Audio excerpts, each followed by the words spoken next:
When someone asks me these days, who is your hero? My answer is Goldilocks.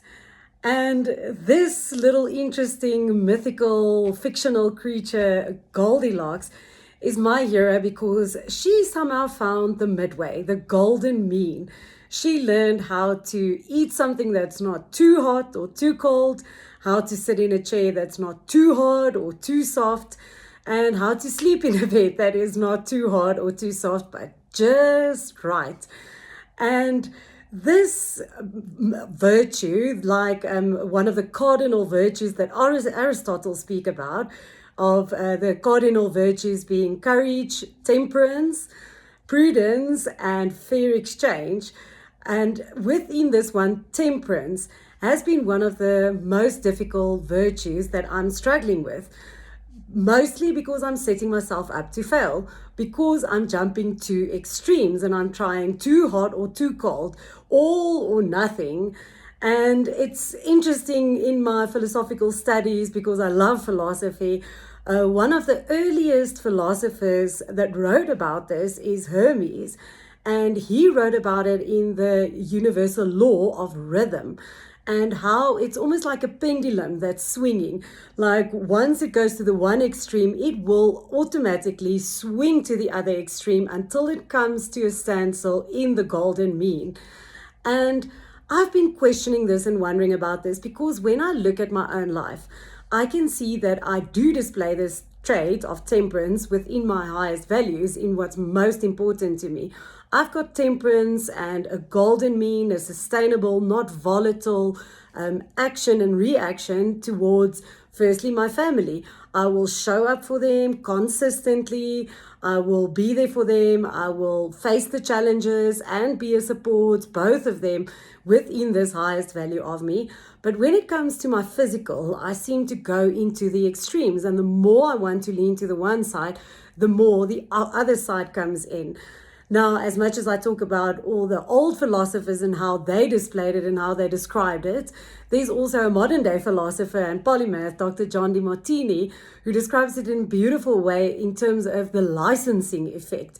How once you have withheld yourself and denied yourself some sort of pleasure, and for the longer time that you've withheld yourself, you'll build up pride, feeling proud about yourself for conquering this and sustaining this pleasure and denying yourself this pleasure. But on the opposite side, the licensing effect comes in to reward yourself because of your behavior and how you indulge then back into that other side. So it was interesting how my friend and I, over coffee one morning, sat and talked about this and said, how can we find this golden mean? How can we not become stoics, that's completely denying any forms of pleasure, or become hedonics, that's only going after pleasure and giving yourself permission to immediately gratify yourself in what it is that you want. So I gloriously and screwed it up today and tried again and failed, almost as if I'm trying to be the exception on this universal law, as if I'm trying to experiment through myself to see, is there any other way that I can prove this not to be right? And no matter how many attempts I've done, every single time that I overset a goal, over exaggerate a goal, over plan on it on a very unrealistic way, that's when I tend to fall back even harder on that same goal and almost have to pick myself up, and it takes double the time and the effort to get myself to focus again and to get to the golden mean and to sustainably and consistently pursue that goal. So as today, I thought I'm going to do a water fast. I have done it in the past before, and I managed to do it, and having the expectation that I'm just supposed to be doing it again, and I've done it once, why am I battling so much to do it? I realized that in this current situation and in where I am in this phase of my life, where I am today, that is one, not the highest priority and most important thing for me to focus on.